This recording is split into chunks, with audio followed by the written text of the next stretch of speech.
So why did I get into cybersecurity and want to become CISO? I think the real answer to that is I didn't.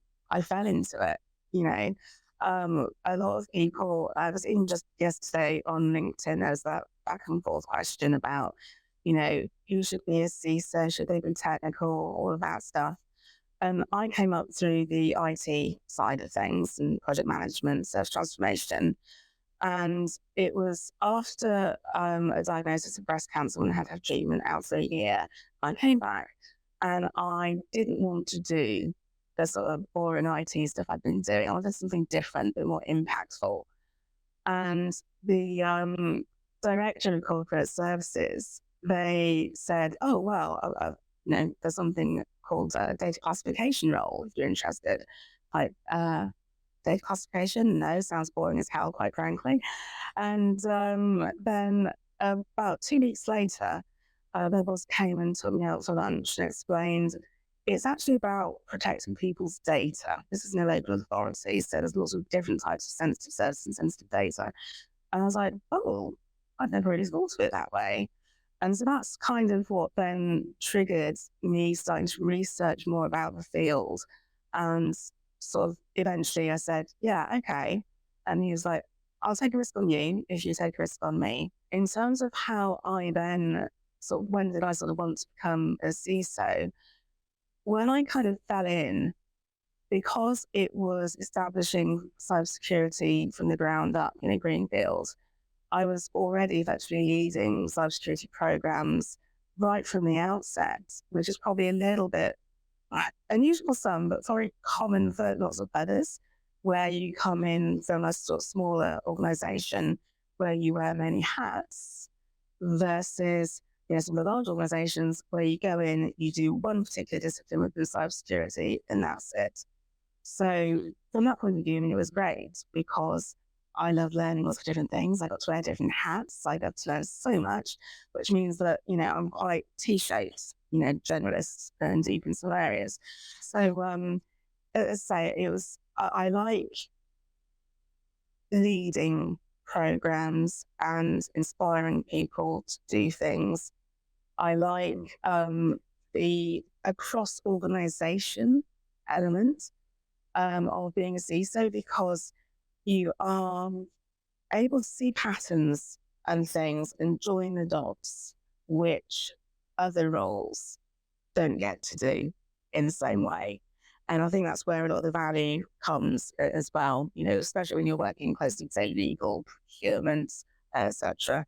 So, that's kind of one of the key things I like about it. And then the other key thing I like about it is the level of autonomy that I get to have in a leadership role. And I've only recently learned actually that that level of autonomy is something that comes really from my ADHD side, where that's very important to me. I believe that the resiliency of the people who are actually working in the cybersecurity team is absolutely critical to the enterprise as a whole, especially where you are in a situation that the team is, very much sort of operational, maintaining stuff in the day-to-day. So, when I worked in organizations where they don't have that, I would say that the criticality is lower, but where you've got teams that are, in-house SOC or doing that sort of second line investigations and constantly dealing with incidents and investigations, that is really, really critical because when that happens, it's like, something clicks in, adrenaline's up, we're all go, go, go, go, go. You got to drop everything else and just focus on managing that incident. And what typically happens is you end up putting more hours in, everyone gets tired, and again, it sort of just starts this spiral of, people being short with each other and stuff like that. So I think because that means it's taking away from the day to day and then more things can happen, it's kind of like a cascading risk, really, isn't it? But if you're in a situation where you can manage that and rest people properly, then things aren't going to hopefully get much worse. But if you don't and don't look after people, then it can do. So it's a really challenging one, but I think it's absolutely critical, because if you lose your people, and let's face it, there aren't very many of us in this industry either. That's a whole separate issue. So, if they go off sick, you're really, in trouble there. In terms of my experience of stress in the cybersecurity industry, I have a kind of conflicting relationship with it. So when people talk about stress, they tend to think about it as a very negative thing. Again, in hindsight, I now understand that my ADHD has, there's no easy way of saying this, procrastination. Now, I know everyone procrastinates to a point, but I'm particularly effective at it. There's a phrase called procrastinating. So if I know I need to do something, I'll learn all the stuff about how to do it, putting off doing it. So then even not enough time. So I'm, like I think a lot of people, very good at creating the condition for stress to force action. And this is something I think that's quite particular to us as neurodiverse people, that it's not that we don't want to plan and do things ahead of time. It is just the way our brains work that we actually can't. So that in itself, it's not, I'd say, hugely stressful for me as an individual, because I understand that and I know that's how I work and get things done. But it does create stress in the team around you if they aren't comfortable with that. I'm very good at like putting pressure on myself and thinking I'm superhuman to everything. And yes, sadly, the realization is calm. And I think when, in a leadership position, I always think it's really important to protect your team. And, no matter how much stuff is going on, conflicting priorities, they need priority from you as a leader. And so I feel very strongly about, protecting the team, and then making sure I'm the one who's dealing with, actually that stress that's coming down. So I think for people like me who do that, that also creates an additional layer of stress as well. When I think about when my stress levels have been really bad as a result of the work environment, they've always been in situations where I have typically overcommitted and have multiple things that need to be delivered at once and insufficient resources to deliver them. But because I've committed, I have that internal pressure that I'll do so. And I create time, is the way I put it, by robbing myself of sleep. Again, in hindsight, it's easy to see just how much my robbing myself of sleep wasn't actually helping anybody, because my brain was not able to function effectively. I felt like it was. But if you spoke to people around me, they'd say, I was literally living my life in 15-minute increments, context switching constantly from meeting to meeting to meeting, just decision on this, recalling what I need to do back just all the time. And that's exhausting for anyone. And that kind of sent me into a complete spiral, a very dark place. And I don't often talk about it. And there are people who may or may not see this, who will, as we first, they'll hear this.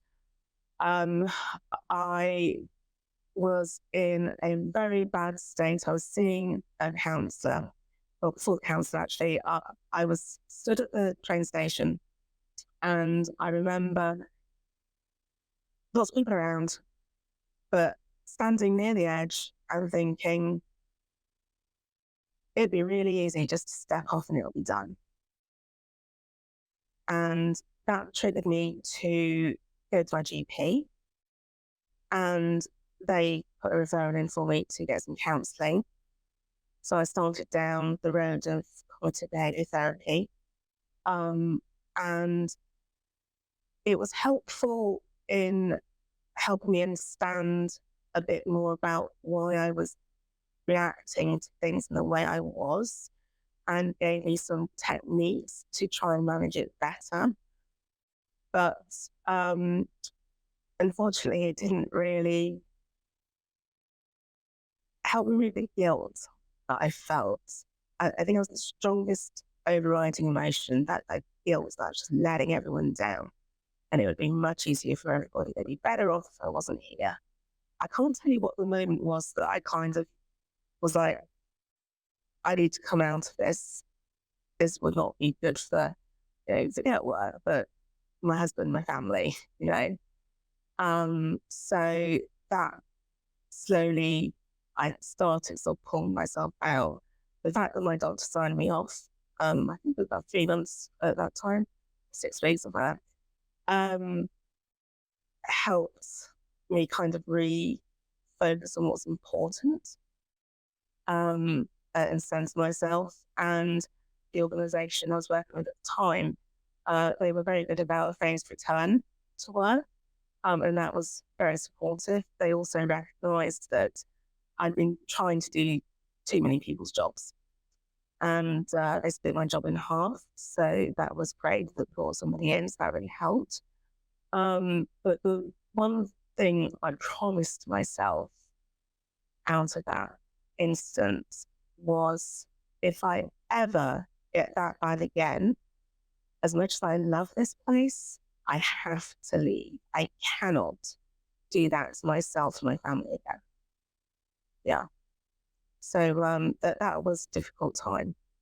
So I believe that the threat of stress and burnout and maintaining that general mental health is really important, both to the cybersecurity industry as a whole and all the enterprises out there, because, and I think it's different for different roles. Okay, so I think there is a particular problem in organizations that either have an internal SOC or managed service security providers where they're providing SOC services, because, as we know, there's not enough people doing it. And so people are working ridiculous shifts. They're constantly got to be on it, with all the alerts. So you've got that side where, again, if you're not looking after your people, they're going to make mistakes. And mistakes in terms of like detections, or failure to detect rather, can actually have huge implications for an enterprise. So why wouldn't you look after your staff? And then I think the other sort of main group that I'm particularly sort of concerned about is when the incident happens, there's even fewer skilled, experienced incident responders. And I liken it to, ambulance, police, fire. Whilst everyone thinks of them in that way and sort of recognizes the challenges and the trauma and the pressure that goes with those roles, I don't think the public at large, and also, basically anyone who's not working in sort of security and sees it themselves, really understands the pressure and challenge that those roles have. And so that is something that I think MSSPs especially need to be alive to. I think for us CISOs in leadership roles and for GRC professionals who are quite often that kind of bottleneck And again, dealing with lots of different types of things and conflicting priorities. That in itself as well, but that sort of pressure, it is something that I think is something that organizations need to be very mindful for in CISOs. I mean, the fact that in my case, I had two main burnouts in 2 years apart. It's absolutely critical for us as a whole industry to be more, well, create an environment where we're more open, transparent about what we're going through, about the challenges we face. And particularly for, I think, us as CISOs, leading programs, leading teams, that we create that sense of psychological safety. We don't want blame games. If something's wrong, share it. We can fix things together. If you keep it bottled up into yourself, no one can help you. And one of the things I'd add to that actually is by having those conversations and learning the different types of challenges and what's worked for people to come out of them. And again, finding out you're not alone. You're not the only one who's dealing with this. That in itself makes a huge difference. Absolutely huge difference. That sense of community and openness is something we absolutely need to create. And I hope, people like me coming forward and sharing stories about what we've been through, how we've come out the other end, that will help people to take those communities and come forward. Again, as an industry, and I'm thinking more of the academia side now, but it's really important that they start looking at and researching the impact of mental health challenges and burnout, and also the specifics around how neurodiversity kind of impacts those elements, because I think there's definitely differences there in certain things. And with everything that's happening at the moment with artificial intelligence, thinking about smart devices, you know, and it's a big if, people would be so willing to, wear wearables and have this data help provide the evidence, for the researchers, then I think we would be in a much stronger position for, let's say, the leaders in the industry and the ones with the purse strings to actually really listen to what we're saying. Because at the moment, I kind of feel like it's a little bit anecdotal, And I think once we have some hard research evidencing it, that's when we might start to see change. We face a really tough challenge in terms of, we know there's a skills shortage. People keep talking about it. They've been talking about it for years. I feel very strongly that there isn't a skills shortage. I think it's an experience gap. We, over the past decade, if you think about the work that the National Cybersecurity Centre and others have been doing, sort of embedding programs, in schools, our Cyber First program. And, in recent years, we've been seeing, the people coming out of that Cyber First program, into summer camps and everything, coming into the workforce. And that pipeline's been going really well. So I think that's great. However, there's a whole pipeline that is being missed, I feel. And that's around career changers, who've got years of experience and want to change. On top of that, that there's a lot of gatekeeping going on, you then got some people who are quite loud, shall we say, about the downsides of being in the field. So you've got all these companies saying, oh, cybersecurity is brilliant. Skill shortage, you're going to have work, you're going to earn loads of money, and a lot of these people end up, unfortunately, paying thousands of pounds for boot camps and things, and then spend ages, months, months trying to find work. And I have to say, there was one lady I remember very well. She was interested in coming into the field and moving over from another one, and she'd have been great. However, when I raised, because I felt it was important to be honest about what it's like, I said, what I would say is you need to be resilient. I said, if you feel like, if you have all these things going on and you aren't able to cope with that and bounce back from that, then maybe cybersecurity is not a career for you. She didn't come into the field, which, I feel it's our loss. And if organizations were to actually invest in solutions that support people, and I'd been able to say, yeah, there's a lot going on. However, we're supported by this, then, she might have come into the field. And that, from my point of view, would have been wonderful. We need all women in cybersecurity.